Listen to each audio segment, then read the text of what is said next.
I think I was pregnant with Taylor, and I remember just some of the things you told me about my unborn child, and I was like, oh my gosh. And it's so true. The other thing I remember you telling me one time, and I was like, wow, how does that happen? You told me my daughters both chose me, and just that, and I was like, oh, like I thought that they just, I don't know. The stork brought him. The stork brought Yeah, him. I know. I know. yeah. So we actually come in and have these soul families where we contract in for lessons and what we want to learn. And it's all very purposeful. Even if it doesn't work out in like when you marry someone or you bring someone in, it's all purposeful on that big picture. Right. And Yeah. on the inner big picture of the soul. Ah. So their souls with all these other experiences that are coming here to learn about this physicality of being on earth, and then the dynamics of a family and all those roles, all the lessons. Like, what are you learning in yourself through judgment or through control or through complete selflessness? Right. And so there's all of these things that we learn through friction. We create through friction. Ah. And so when we have something that a problem that we have to solve that's running, that we just doesn't feel right, or it's we're obsessing over it, like, why did I say that? Or how did I handle it that way? And how come I'm so agitated about that? And then, which makes us have to question not just that person on the outside, but we should be questioning ourselves on the inside. Yeah, that makes sense. I just felt like that was a huge monologue. Yeah. No. Did I have any incomplete sentences? Probably. maybe a couple. But like you said, the point is, though, learning, and allowing yourself to grow from those experiences, and like how we show up can be related to our past experiences. And I remember you also talking about how we have stuff in us from our ancestors that also give us these experiences and channel us into this way. And it's just, oh, that's why I like that, or that's why I did it that way, like, I love plants and nature, and my grandma was so into that, and she just had this love for it, and it just sorry.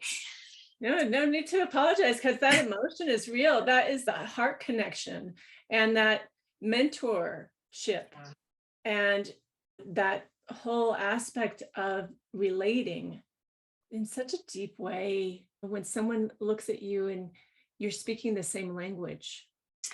Yes. Right. Yeah. And so often that sometimes we get in our relationships, we bring in these children that are like, oh, know what you're talking about. And they have their paradigm, right? Their knowledge. And I always say our children are our best teachers. Yes. Mm-hmm. Yeah, because we're in a form of unconditional love. Yeah. And then the ego comes in. And then the societal expectations and programs of what we're supposed to do with them at that time, whatever the books are saying, whatever the media is saying, whatever the doctors are saying. And for some of us who are following our parents' stuff, there were some things that I was doing, what my mom was doing, not exactly the same, but in the same way of looking for answers or looking for what's going to help support this or that. I always say teach to their strengths. Right. Teach to Yeah. their strengths. Also broaden their scope. Yeah. Right? I have one son, when he was younger, he was so about the sensory stuff. And I just would say, take one bite of everything. And if you don't, you might be missing your next favorite food. Right. He started getting more trusting in it. Yes. Yeah. Yeah. Oh, I see that as well. Like where I have one kid that is open to trying all these things, and then the other one's like, I don't know. But like, again, you just have to try one bite so that you can say that you tried it, and then you decide after that. You know, that's your decision then. You decide if you like it or if you don't like it, you know, but we do have to try one bite because you might like it. Exactly. And it is funny because these days he's like, oh my God, because I'm still doing that with him.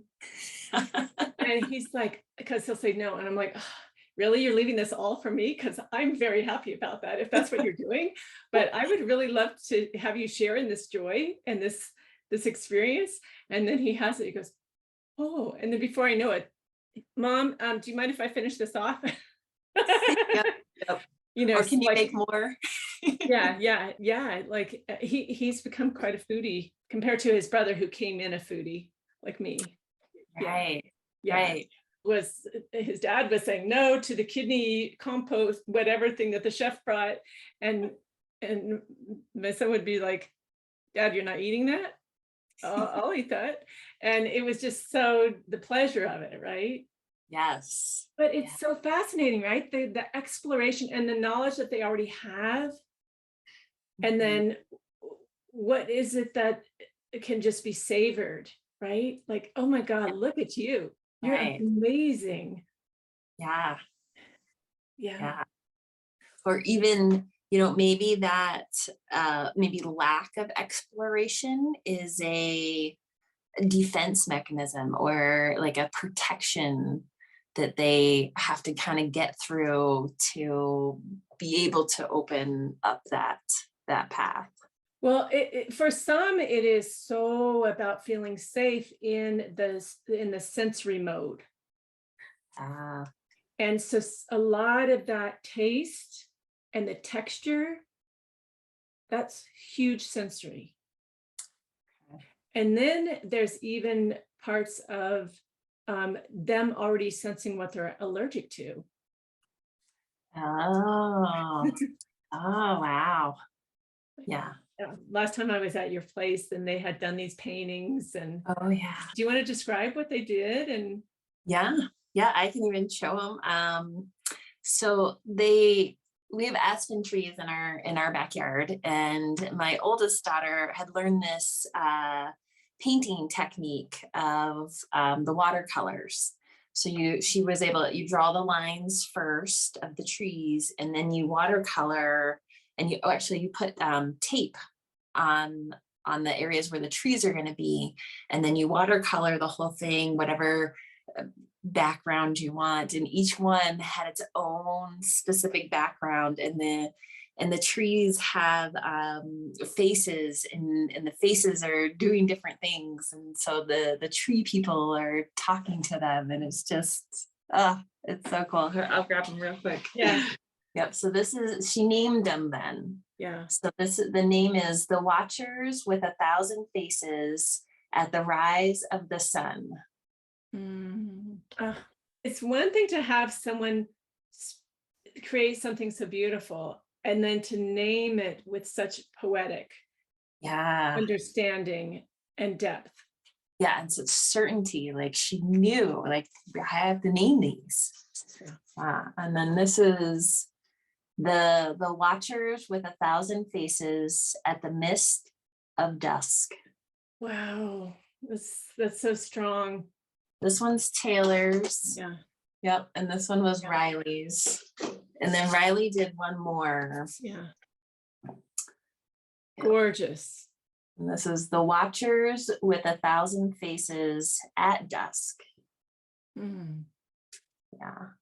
So this really shows you've raised your kids with a lot of nature. I mean, that's in your backyard. So they're familiar with that relationship with those trees. And then you also camp with them and ski with them and have all these other activities that really connect them.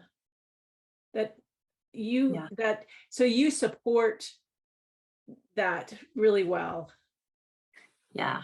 Yeah. We, when we do go camping, we have a little identification book, and we'll gather things and identify and arrange them and set them out for other beings.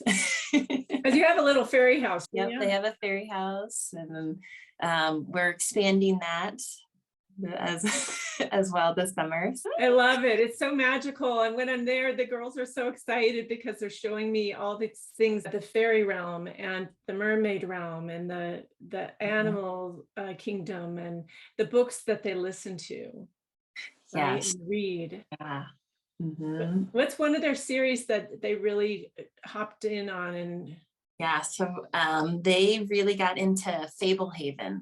That one is several books long, and it talks about these kids that go into their grandparents' place and get introduced to the fairy realm, and then they become part of it and can see it and help save it and help protect it. And yeah, they just loved that. And the dragons that were in it, and they're still so into dragons. Riley just made this huge dragon art cardboard face thing. Well, let's talk a little bit about that, because people think we're just here in this one space, but there's all of these unseen realms that are going to be revealed more and more, and those children are exposing them more and more. Yeah, and I'm right there with them. Yes. Yeah. Yeah, so a lot of this is memory stuff, and so it brings them back into that those memories. Yeah, which is also in the DNA, Right. of the ancestors. Yeah. Yeah. Yeah. So it's all this connection. Yeah. Yeah, and then the parenting part of it, because that's one of the things that, wow, like, how am I going to handle this one? It happens, it's like anything in the world, that we can sit back and become that observer and the witness of it and see the absolute splendor. Yes. In that being and that beingness of that being. And sometimes it's not following into our formation of what we're expect, and I've had one of my sons who's just so, the perspective can be so different. Like, he'll take things on that aren't his. Yes. Yeah. And I remember doing that, but then that's also part of, as we get older, what's not ours and what did we take on, and we weren't even asked to take it on. Okay. Yeah. So is that too broad, or do I need to give a specific? Yeah, I think even more specific. Yeah. Okay, so like, I'm going to use myself when I was a kid. So the middle of 4, well, I was the third of 4 for a while until I was like 9, and then the 5th one came along, the bonus came along, and so I would see the dynamics within my parents, and for me to handle some of the stresses of having a big family and all of those things, I was capable of cleaning and organizing and being my mom's shadow, in a way of like, what is she doing? And then what are her needs? And then, like, if my dad was out of town and it was Valentine's Day or their anniversary, I would step in and make waffles. I would even, I was often channeling stuff to my parents that they didn't quite like at that time too. A child can say the most profound things to us, and we're like, where did that come from? Yeah. Yeah. I still love my 6-year-old younger son when he asked for a guitar, and I said, well, if you get a guitar, you're going to have music lessons. And he came out of music lessons and he starts going, that chick really did me wrong. And I'm like, what? 6 years old, what? And he's like, what? And he gets these Tigger eyes, like Winnie the Pooh's Tigger. And he gets this whole stance about him. And I'm like, dang. And I said, well, you got to know what that word means if you're going to use it. He looked at me like, what? And he goes, well, chick is a woman with an attitude, Mom. And I said, well, so what's a babe? And he gets that Tigger eyes. That's when he got the Tigger eyes. That's when he got into character. And he said, babe is a good looking woman with a better attitude. Wow. Most 40-year-old men cannot verbalize that. Right. And have all the right moves for it. Yeah, to know the meaning behind it. Oh yeah, and just knew the nuance of it. And and singing his woes as he was coming through the parking lot about his broken heart. That chick really did me wrong, Yeah. This is some carryover. Right. We played more classical and jazz and rock and roll in our house. We didn't play much, the cowboy songs. Right. The country western. Unless someone's house, maybe that's what he heard. They learn so much by the time they're 7 years old. Mm-hmm. They are sponges. And so they come in with their knowledge, and then they're being integrated into this life, this world, in this moment. And so it's all of these things. Yeah. Yeah. And I think sometimes as parents, it's hard to take a step back when they're in that moment to actually appreciate what they actually just did. And you're like, oh my gosh, wait a second. Or what they just said, or how they processed it and it came out. And I'm like, oh, that's how she saw that, not the way I thought she saw it. Well, yeah, this is the beauty of having a family and relationship, is dealing with perspective. Yeah. And ego. Yep. And so when I say the witness comes in, yeah, that's just that part of us that is the non-ego, the witness of just seeing it as observation without getting entangled and triggered, as the word is of the hour, mm-hmm. and brought into a conflict or creating drama around it. Mm-hmm. And some of that can come out unconsciously, totally unconsciously, right? Yes. It's just it's like a knee-jerk reaction. Yeah. Yeah. Yeah. And especially with the family unit, like what's going on with the parents, that's also being seen and interacted on the children. Yeah. Or pushed onto them. Yeah. I just noticed sometimes if I'm in a mood, then their mood becomes my mood. And I'm like, why did I do that? When they sell a house, they say you put, chocolate chip cookies baking in the oven. You can have those certain mood things that can help transition. It doesn't have to be chocolate chip cookies, but you know what I mean?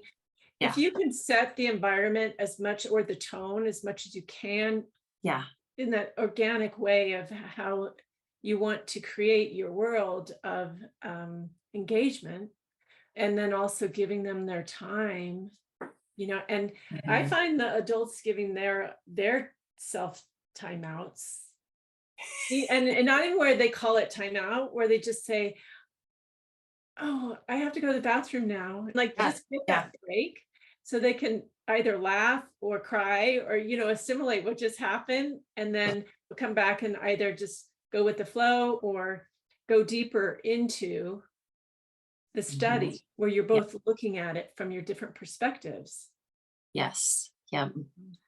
And that sometimes that stage is hard until you have given them some forgiveness for maybe more for my actions, and they've or apologizing for my actions, and then they can start to see, oh yeah, she was wrong, but maybe I was wrong too. or because then they can start to reflect or see that we're not always right. Yeah, you mean the parent? Yeah. It's it's nice to know that there's this bond, right, of trust that happens since birth. At what point do you say, look, I'm here just like you are figuring this out, you know? Mhm. And compassion around things as they evolve. Yeah, it's interesting. My youngest, he was running by 9 months. Oh, wow. So yeah, he was flipping himself out of the crib, a little bit younger than that. And he would say things like, Mom, you don't respect me. And I'd say, well, I think you got to earn some of that, because I don't get any of that. I'm not getting that vibe either. Like it goes both ways. Yeah. But it Yeah. was, an interesting conversation, but at the same time, it's like there still were things that may not have been in alignment for his highest good, Mhm. that at that a certain age I didn't feel comfortable with. And that's my call. And if it's a quote mistake, then I even said to him, I said, I'm doing my best, and you're going to have my words and me in your mind, whether or not you are part of my life or not, because he's threatening. I can't wait to move out and never see you again. And I said, I can't wait either, because if this is how you're going to be, you know, Right. and I would say, I love you, but this behavior around these certain things is just not appropriate for certain times. Wasn't all the Yeah. time. He's an amazing human being. Not being able to see me, Yeah. and that's what you're saying, right? Yeah. Right. Yeah. Yeah. But then I also got to see me in my both my kids. I was channeling things to my parents, and even telling my mom to get a divorce from my dad when I was 7. Wow. And when he finally left after 35 years of marriage, the neighbors said, "Hey, Lori told you."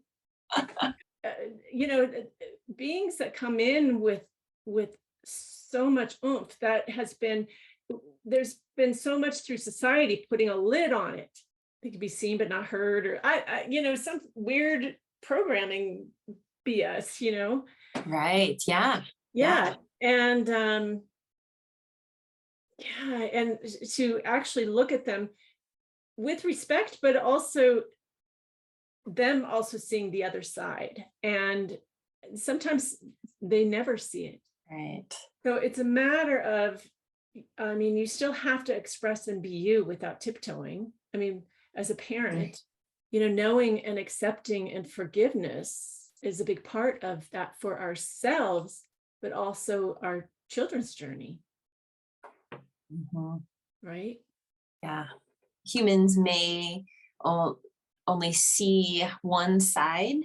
They Mhm. may not get to the other side and see both sides of the perspectives Yeah.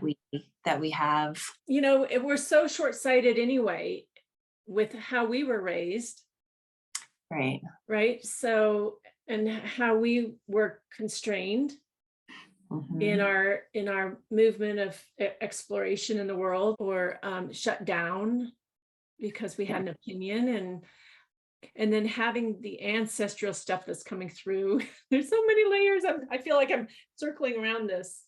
Talk about maybe the signs, you know, how sometimes we see a lot of signs, but then because we are suppressed, or that we don't follow those signs. Yeah, the signs part is, I mean, and it could be anything. Like, so many people, they have feelings like, I shouldn't go there. Like, that's that sensing part, right? Yeah. Or I shouldn't be buying this even, Yeah. and we still buy it. Um, Hmm. those are that initial, kind of hit.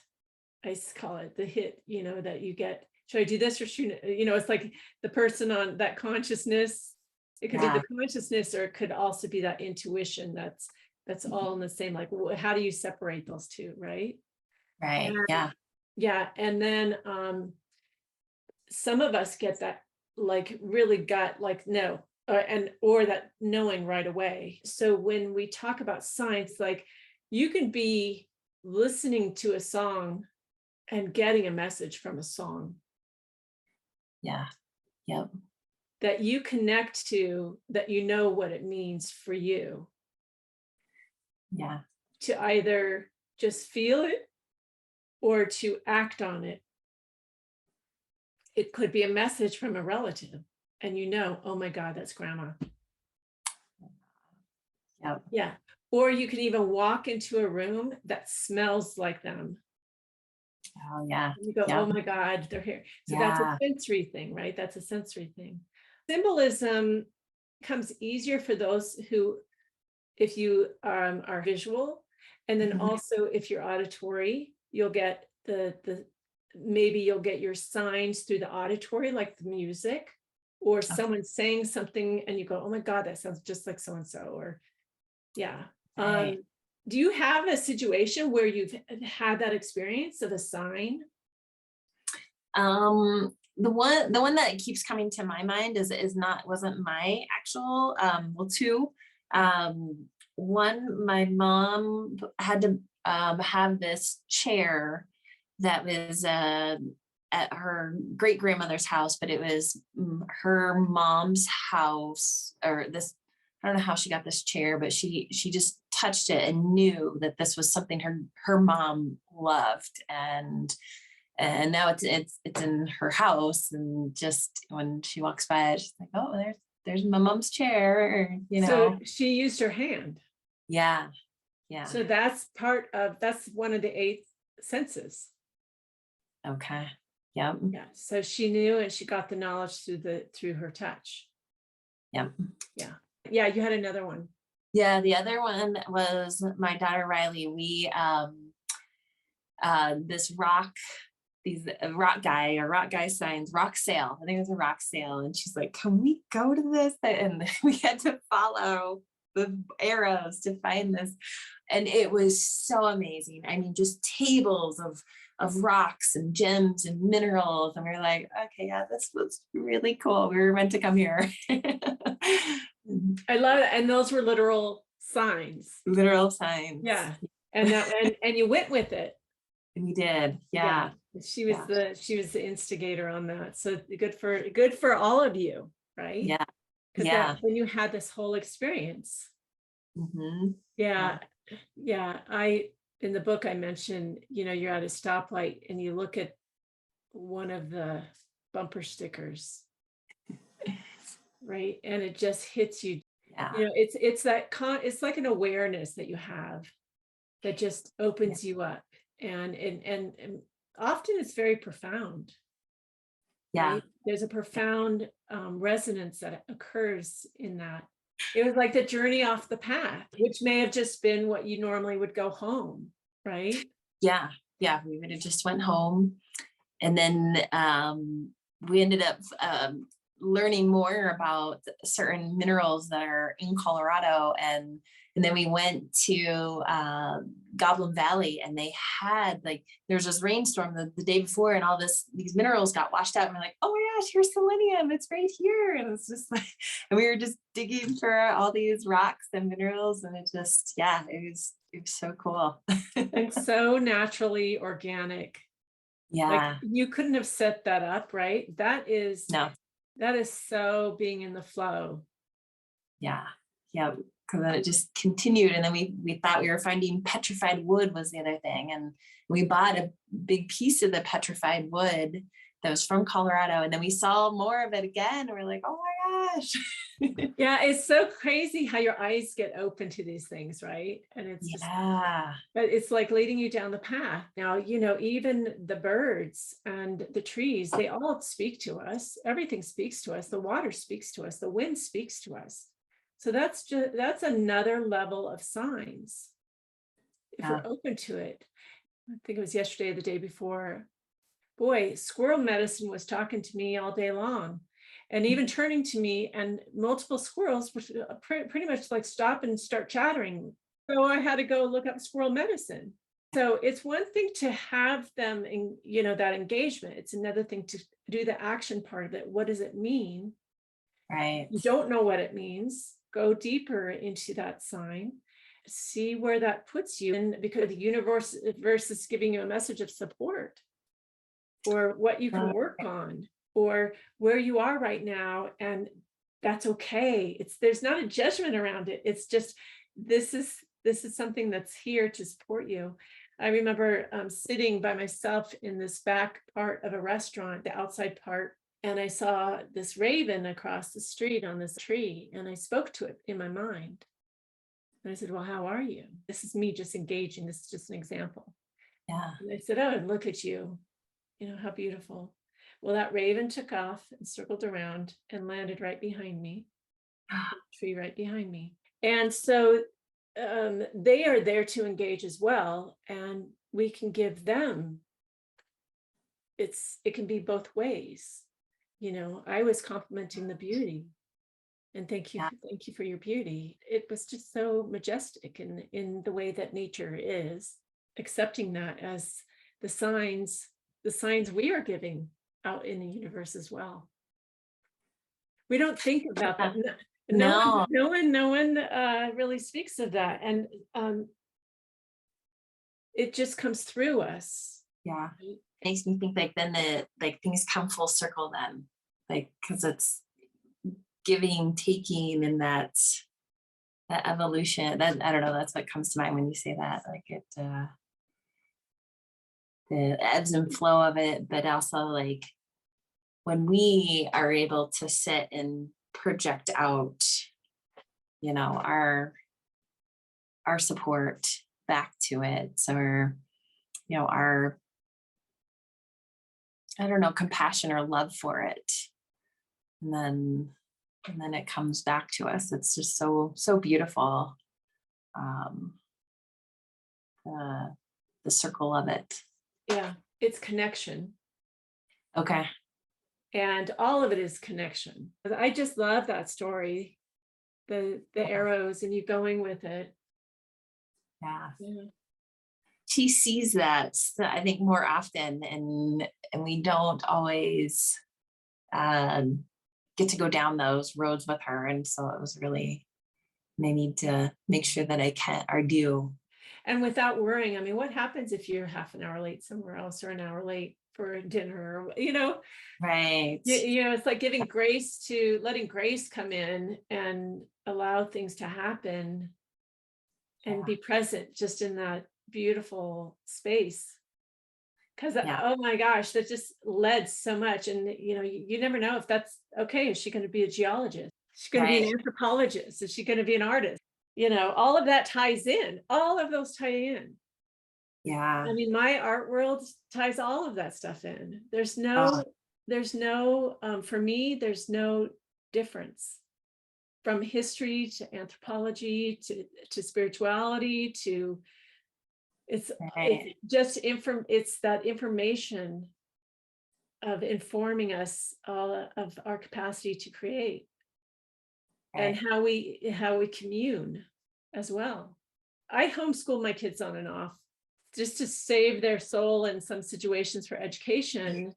It was always about feeding what they what they were interested in, or supporting their sports, or supporting the arts, or supporting whatever they wanted to explore. I mean, one year I saw where my son, who's very athletic, he was already being scouted for his freshman in high school. He was a lacrosse player and passionate about it. I just saw this one where this guy and him hit, and just when that happened, I just got it, it echoed to me, he's going to quit lacrosse. And he quit lacrosse, and the next week he said, Mom, I want to build a guitar. So I was like, let's get the supplies for you. What do you need? What does it take to do this? And we got on the internet and what parts. He was very focused on what to do with that, but supporting that. And then he he and his friends started a band, and he was writing music and doing all this other stuff. And this was a beautiful thing as a teenage young man, right, in high Right. school. That was a sign that I got intuitive. Like, I watched that, but I also felt it. I knew. And then, so there's different ways of that happening. And also letting go of any expectations of what you thought they were going to be, how Yeah. they needed to be, or any of that. It's like you Yeah. support them where they're expressing themselves. And then, yes, there's guidance. There's, do you really want to do all of that? Because that's a lot. Right. Yeah. um, and then, having that time for special moments, like the Yep. hikes or the cooking, Yeah. Yes. Yeah. and the Yeah. survival part of teaching them how to, fend for themselves, or make something, create something, wash a car, Yeah. change a tire. Yep. All of that's part of the 3D, right? That's part of Yeah. the human experience. Is okay. Yep. How am I? We're not out scouting for wood and building our own homes, and we're not all of us are hunting and fishing, and Mhm. skinning the animals for our clothing.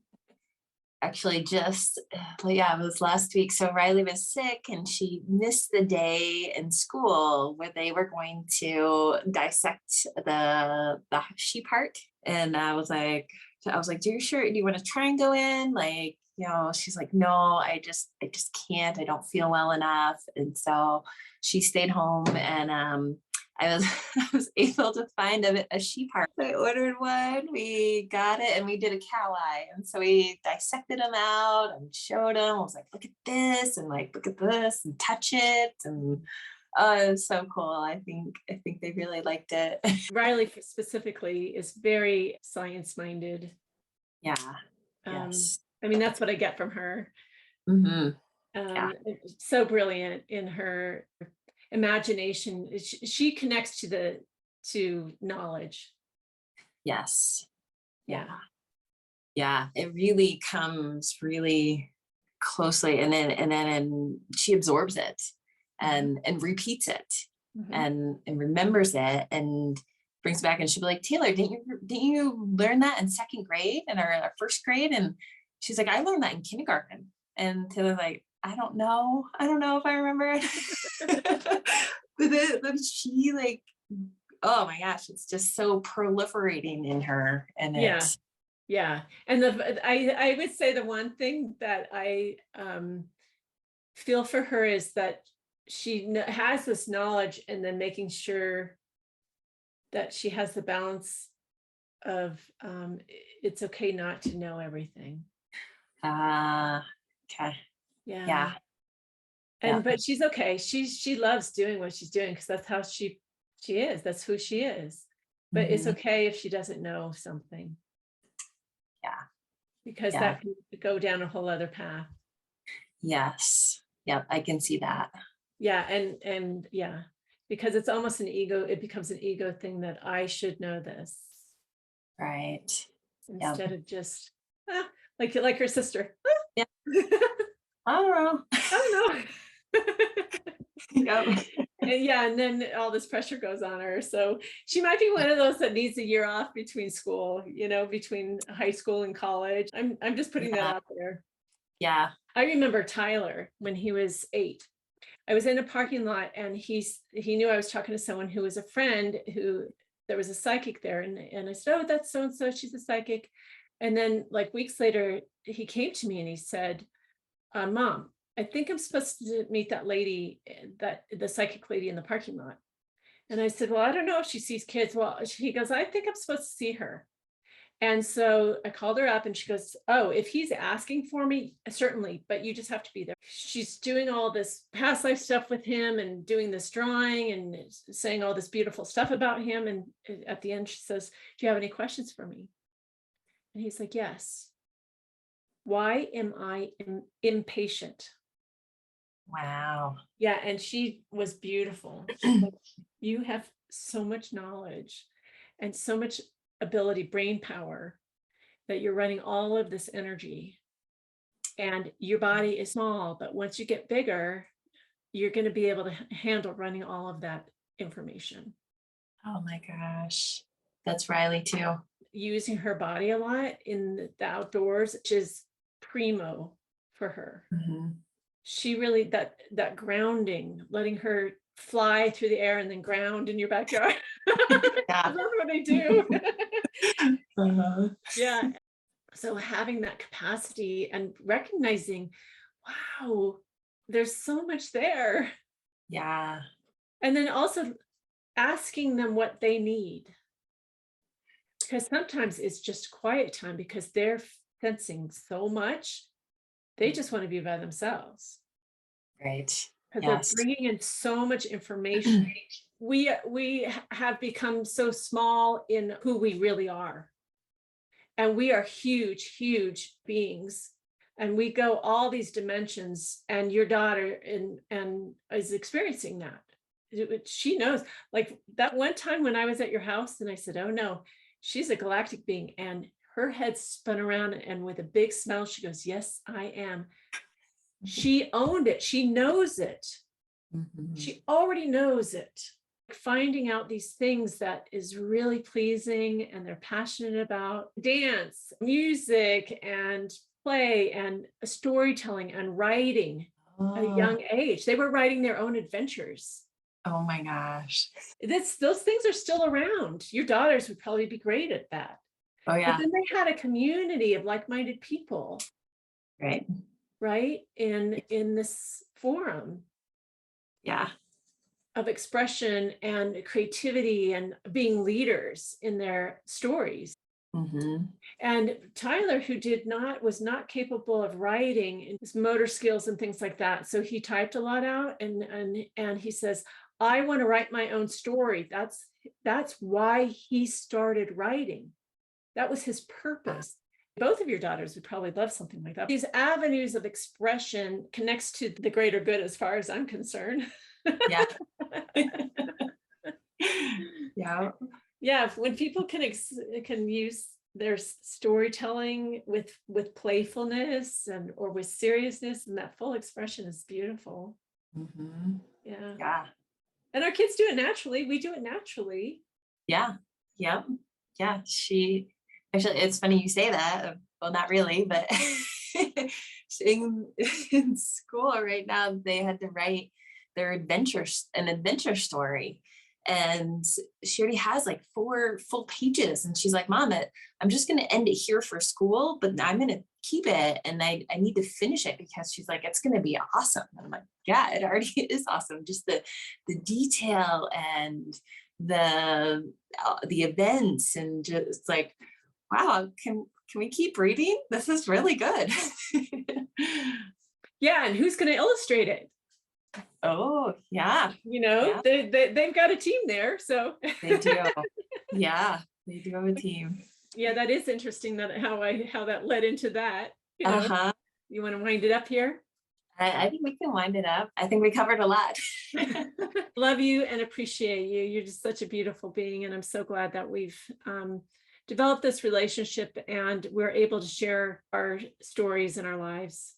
Yes. Yeah. Same. I feel the same. It's been so fun. Well, and I feel like you've helped me come back to my awareness as well. Sometimes we lose that along the way, and it's been great. Well, I appreciate that. Yeah. I love the magic, Yeah. The magic that happens when we're just being ourselves. Yes. Yeah.